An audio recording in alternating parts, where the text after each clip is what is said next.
remember coming to this location in the early 1980s. My 5th grade class from Boxborough, Massachusetts. It was our end of the year field trip, and I recall as we approached this trail, there's a long black snake in the trail in the grass in our way. It was the first, and I think only, large snake I've ever seen in my life. So I've always remembered the trail for that snake. I think it was a black racer. So I'm looking around to see if there are any black racers around here. See some blueberry bushes here on Cape Cod. This is the Atlantic cedar, or Atlantic white cedar swamp trail.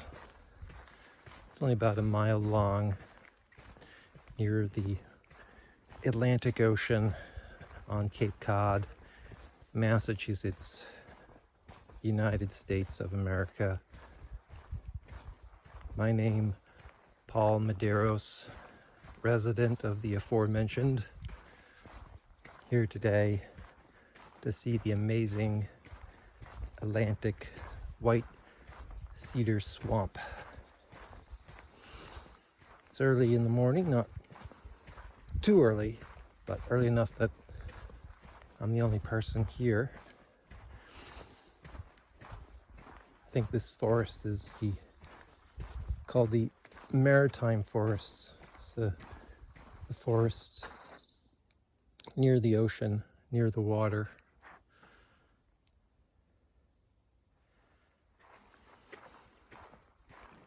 It's mostly coniferous. These are the sorts of conifers that propagate perhaps during fires. I don't think we very often have fires here on the Cape.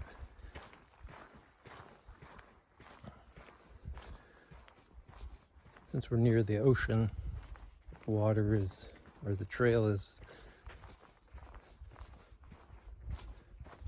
going to be fairly flat, especially in the swamp. Here's a nice little downhill portion. The air smells sweet with all the growing things.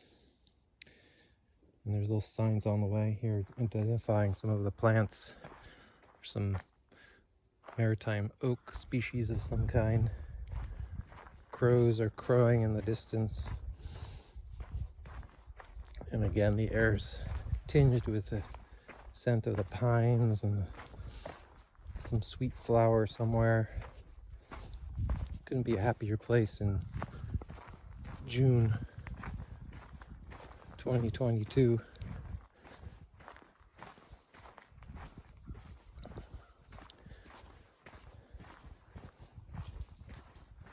Pictures of the swamp flash in my mind from all those years ago, and one of my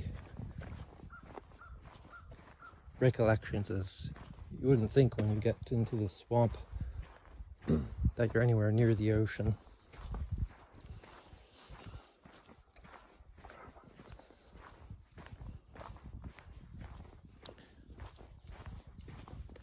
About a mile to our west is Route 6, which is the main highway of Cape Cod, running all the way to the tip of Cape Cod to the north and ending in Provincetown. That's where all the cars are right now. Headed up for a big feast there that takes place at the end of June, just now. And there's to be a blessing of the fleet on Sunday.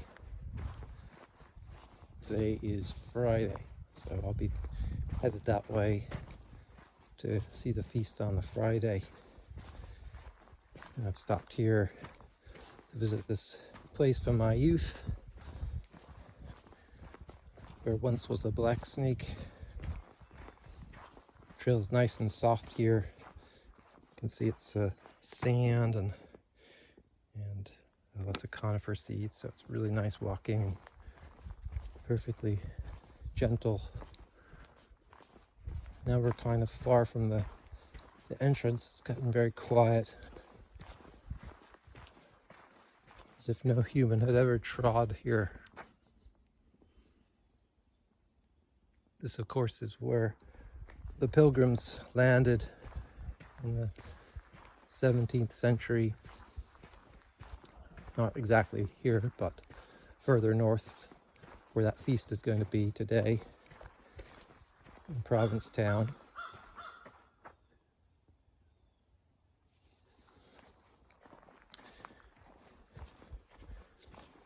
And this is also a place where our celebrated New England author Henry Thoreau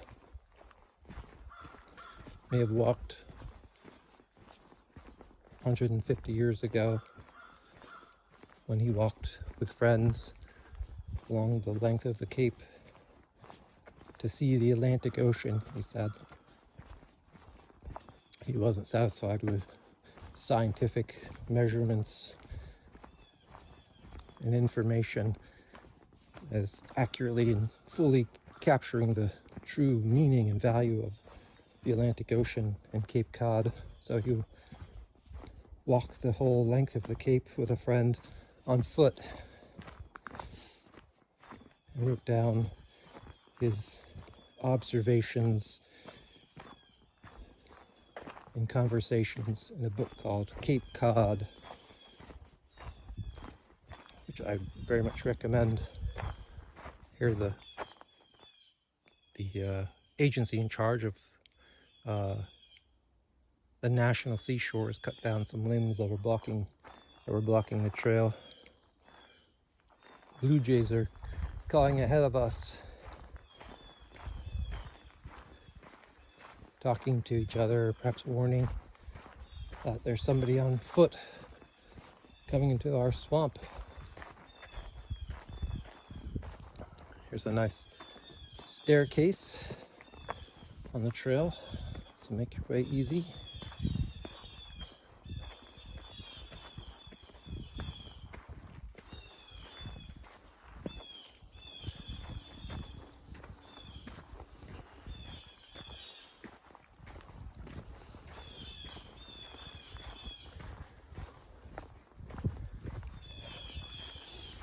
And now we have here a hill, so not entirely flat, close to the Atlantic Ocean.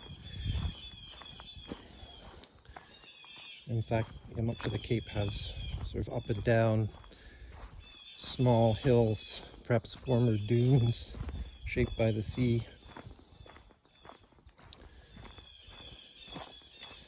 The Cape Cod is notorious for not only this maritime forest, but poison ivy. Poison ivy is a vine plant that grows just about everywhere. It loves sandy soil such as you find on the Cape. And generally you have to be on the lookout for poison ivy. All people from New England know this, and many of us come to the Cape during the summer or fall for recreation, to go camping, to take a car ride, in my case a bicycle.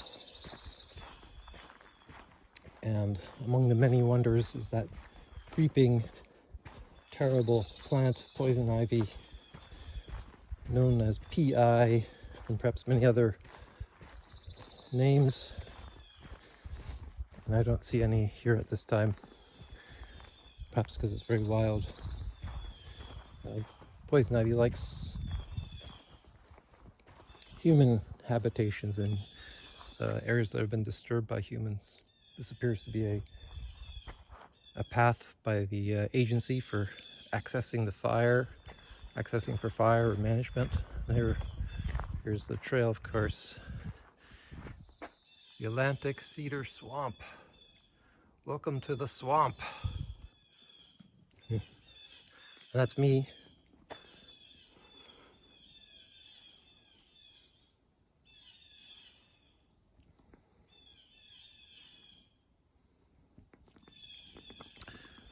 have also a smaller sign. It says, Friends of the Cape Cod National Seashore. This trail is maintained by volunteers from Friends of the Cape Cod National Seashore, www.fccns.org.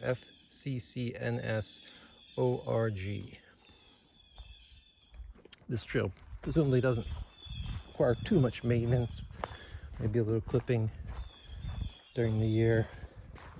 And I think once the year gets busy, there's lots of people on this trail at any time the sun is up. Well, here's our first look of the swamp. Our first swamp here appears to be a wet spot, very common in New England. Just sort of dip in the ground where there's water and leaves and so forth. So you don't yet know that there's going to be a swamp. But here we are. This is the nice feature of this trail is a boardwalk, which takes you through the swamp.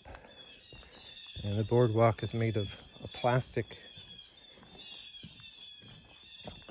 wood, so it doesn't deteriorate, and it's high above the swamp, so you don't have to step on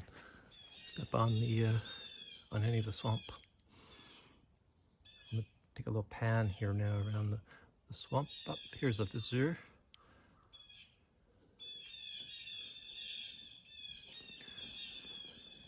First impression of the swamp: lots of cedar trees, presumably the Atlantic cedar, the white cedar, not of course white to appearance. I don't know why it's called the white cedar, and its bark is distinctive, or one way we can distinguish trees.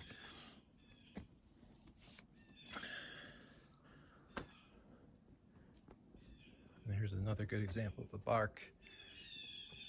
One thing I know about trees is you can identify trees by their leaves and also by the texture and color of the bark. Here a tree is crashed down across the trail.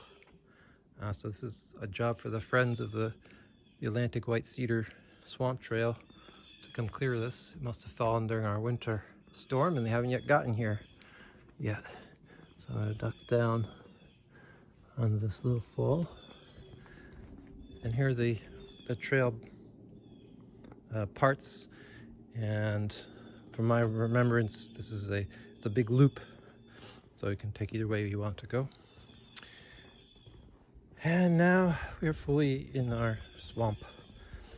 The ground is sort of undulating with small bumps and hillocks, and there's moss growing, and the cedar is the predominant tree. A lot of Massachusetts and possibly Maine looks like this, even inland, because of the history, the geological history of the land, underwater or under glaciers or full of water. Much of eastern Massachusetts, the towns and countryside, have all kinds of wetlands that have this appearance. What's remarkable about the swamp is its proximity to the Atlantic Ocean. You can almost hear the roar of the ocean from here, or it's the roar of Route 6 a mile west.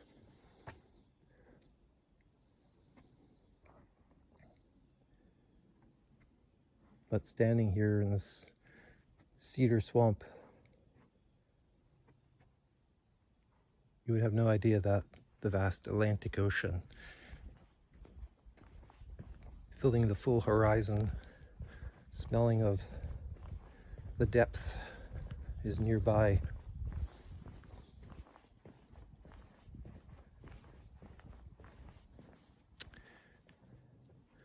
Here's a nice view of how the swamp appears. There's some sort of animal tracks down low here that you might be able to see, perhaps somebody's dog.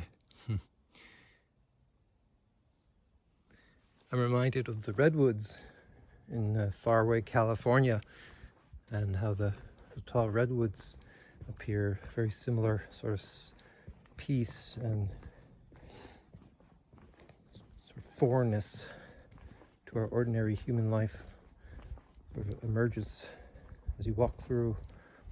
This is not a place where humans live.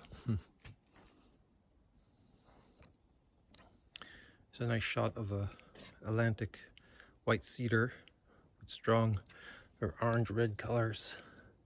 Perhaps people have been peeling this one, so it looks like that. I remember in my earliest visits that there was lots of water standing in the swamp.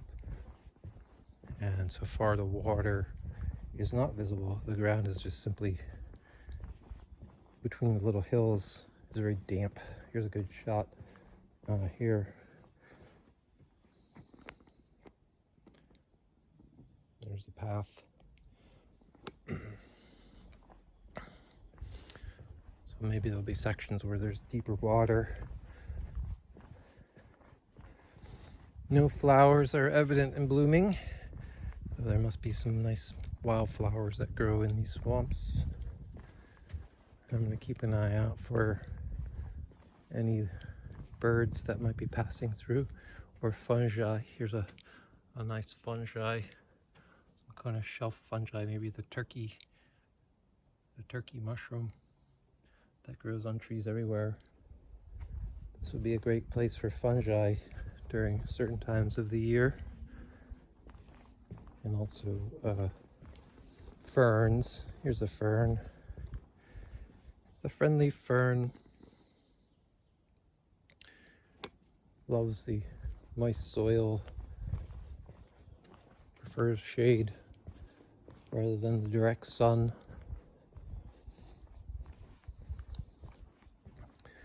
The trail's about, or the boardwalk is about 2 feet over the ground. Just creates a nice effect for the walker. You're walking this mucky, hostile, perhaps bug-infested inferno, perfectly safe without any danger of harm.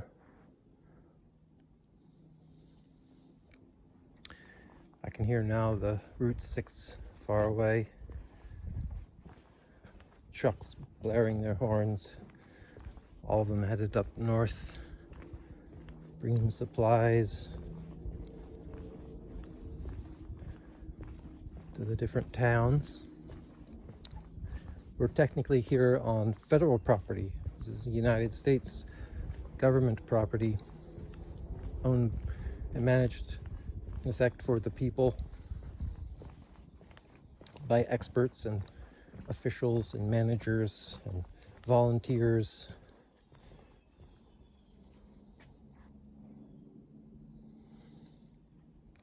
And its full name is the National Seashore, or Cape Cod National Seashore. There are many national seashores in America.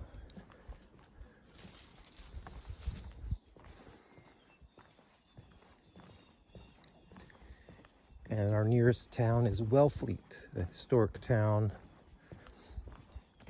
on Cape Cod, known throughout the world for its nautical history, and today for its great quality of life.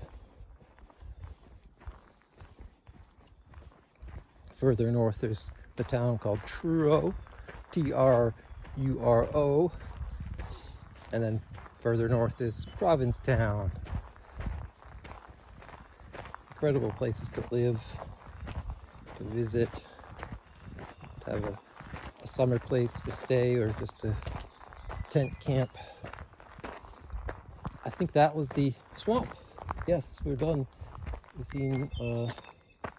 the beautiful swamp, and unlike my earliest visit, the water this year was dried out, so there wasn't the deep water that we normally see. There's some useful trail signs. Let's see what these trail signs say. It says, they're all faded out by now, Marconi site parking. But it's not clear what the sign means to say there. It seems like there's these arrows going around a person looking at the sign. So perhaps the sign is referring to me. That's me looking at the sign, trying to wonder where to go next. This is a nice little intersection here, so you can actually kind of wonder what direction.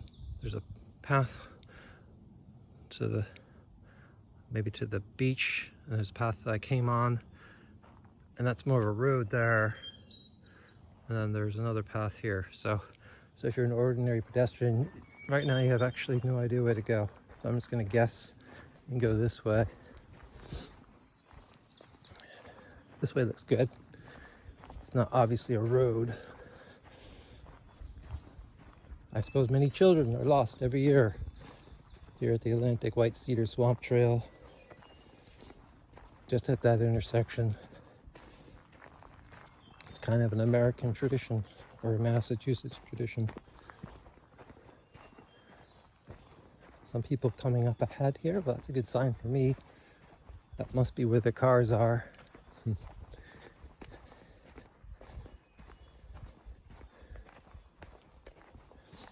is a much wider trail, but not obviously being used for roads. There are in fact some horse tracks here. So somebody's brought their horse into the, or horses are allowed into the Nashville seashore.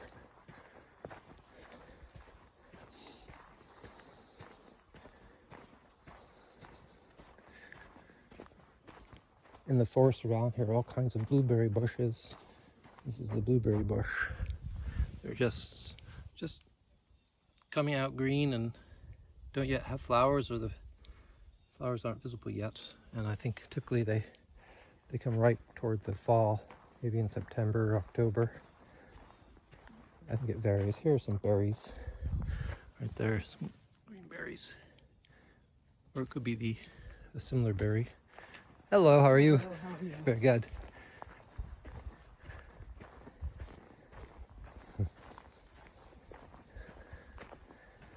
Here's a nice bench that somebody's, perhaps the friends have put in for anybody who's become lost. And they'll be able to communicate with their family from there. I'm sure the radio and transmission towers are functioning in this part of the world. It's probably well equipped.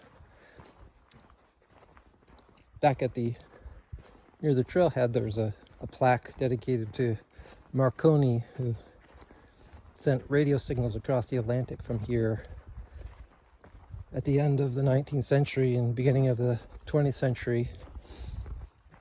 So arguably this is where radio and wireless transmission begins in the United States. Possibly not everywhere in the world, but for us, this is where our across the world communication begins.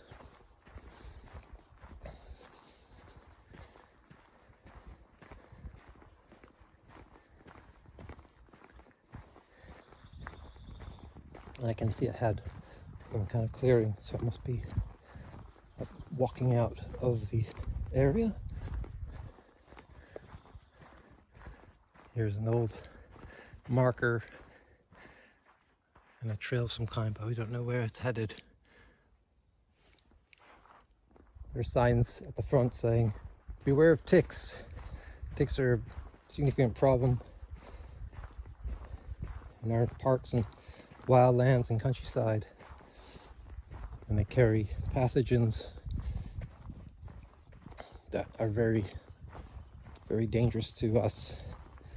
So it's generally wise to stay off the trails.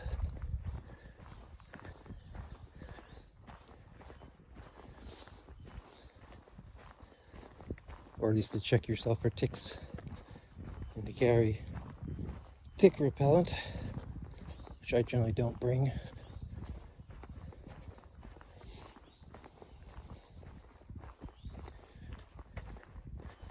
And it looks like the trail I've taken wasn't the trail that I came in on.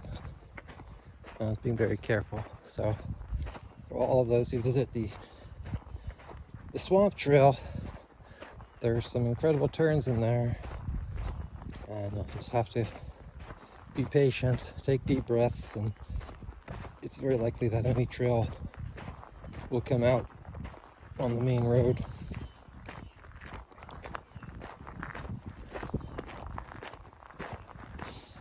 I can tell by the sun that we're mostly going east now, which should take me more likely in the direction of the ocean.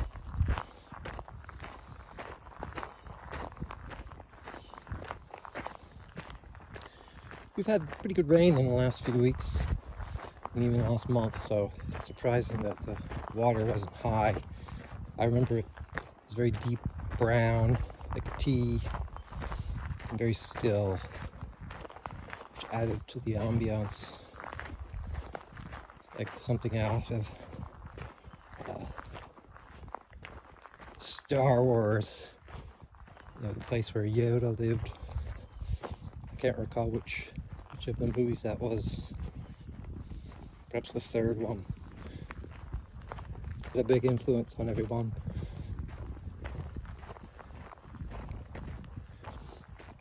On the Cape there are also many beautiful ponds, small ponds, and large sand dunes. And the Atlantic Ocean is incredible to see for those who are landlocked. Here we are, back on the route. This is where we came in. Here's a little, here's my tick sign, and here's a little box, a little trail box, and a little pamphlet for those who want one. Atlantic White Cedar Swamp Trail, with all kinds of useful information about the white cedar and this area.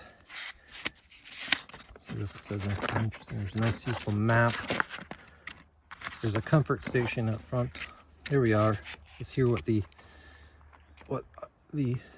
park has to say. The quiet, mysterious Atlantic White Cedar Swamp reveals a tale of changes dating back approximately 18,000 years. At that time, the glacier that covered Cape Cod retreated, leaving behind blocks of ice that created depressions in the landscape.